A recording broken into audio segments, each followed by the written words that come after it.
Hi, this is Craig from Sulcata Grove. Today we're looking at a few more of the mangoes that we have planted out here in the yard. This first one here is Ice Cream.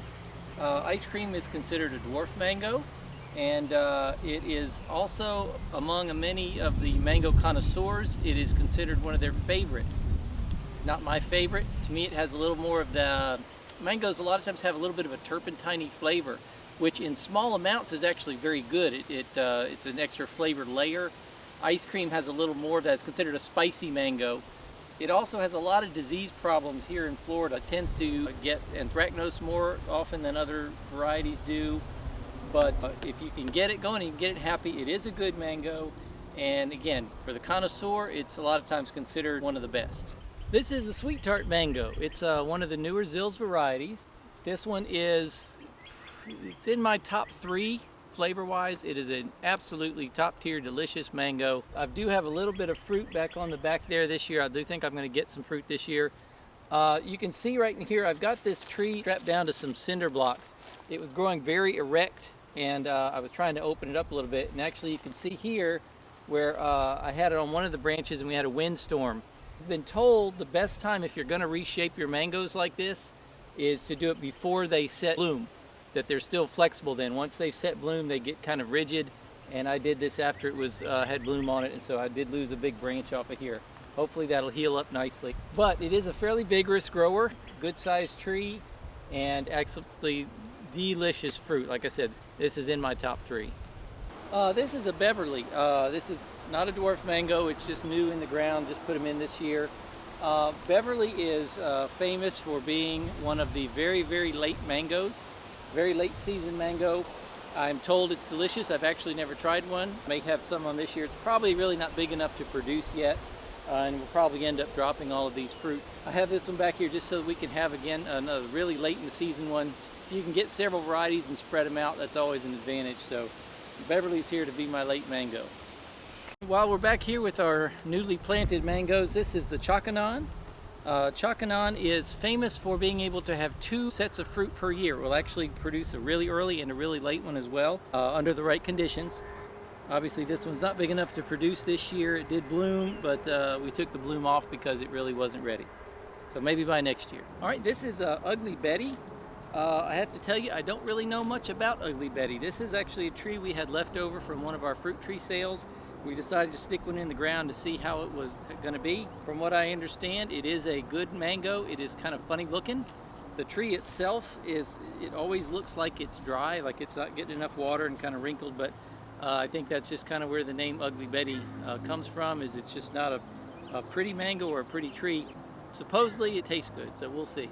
All the mangoes we've talked about so far have been in the species Mangifera indica. This is one of a couple that we have that are actually different species. This is Mangifera odorata. The fruit is much more fibrous and what's more of a wild type mango than what the other varieties that we have are. It's supposed to have a strong smell to both the tree and the fruit. I haven't smelled that yet, but we do have some fruit this year, and so we'll kind of get to see how it turns out. Some people really like it, some people don't. We kind of have it planted here just to try out for ourselves so we can see how it is. This is another one of our different Mangifera species. This is Mangifera caesia, which is also called the Wani, or the white mango. We got this from a seedling from the fruit from a friend of ours who has a grafted tree.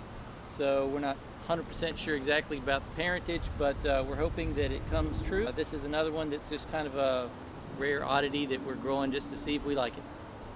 This is the peach cobbler. Again, this is another one of those new Zills varieties. This tree has not produced for me this year, but it is a very vigorous grower. Probably the reason it didn't is this tree almost died last year, 2 years ago. We were having some big eucalyptus trees cut down, and one of them crashed right on top of this thing and stripped half of the tree off. We didn't think the tree was even going to survive, but it healed up beautifully. There's hardly a scar on it where it tore half the trunk off, but it has healed back up nicely, so it's growing very, very vigorously. Again, no fruit this year, but I'm hoping by next year we'll have some. This is the Fruit Punch mango, another of Zill's new releases. This, along with the Sweet Tart and probably the lemon meringue, are in my top 3 mangoes flavor-wise. This is an absolutely delicious mango. I don't know too much about the production yet. This is the first year I've had one in the ground, and it's already setting fruit. We'll see how the tree does, but the fruit I have had before, and it is absolutely top tier.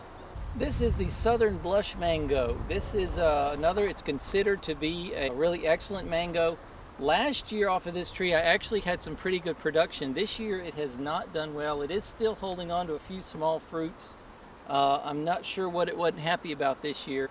Flavor-wise, it's an excellent mango, but the real selling point on this one is it is a gorgeous mango. It has reds and yellows and oranges.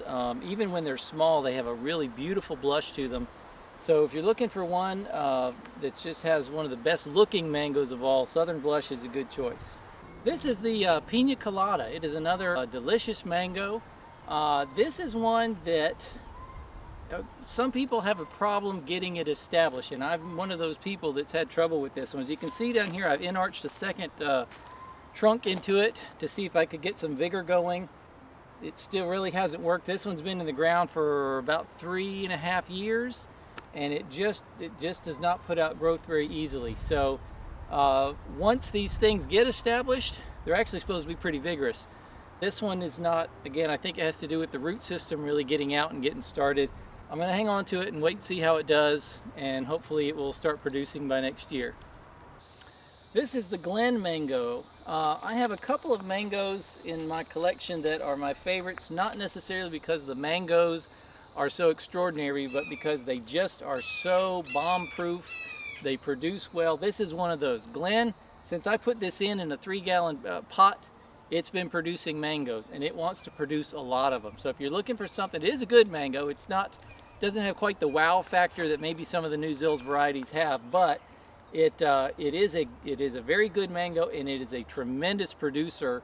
Even on a tree this small, I'm not sure if you can see or not, but there are probably 30 or 40 almost golf ball size fruits on here that are going to try to make it. So we'll see how many do, but Glen, the other one that I have over there I talked about before was Valencia Pride. Both of those are just real good producing mangoes. This is the Maha Chanok, and this is another really delicious mango. Anybody who's tried it will tell you it's kind of a funny shape for its mango. It's very elongate, but it has a real nice color to it and a tremendous flavor. Produces really well.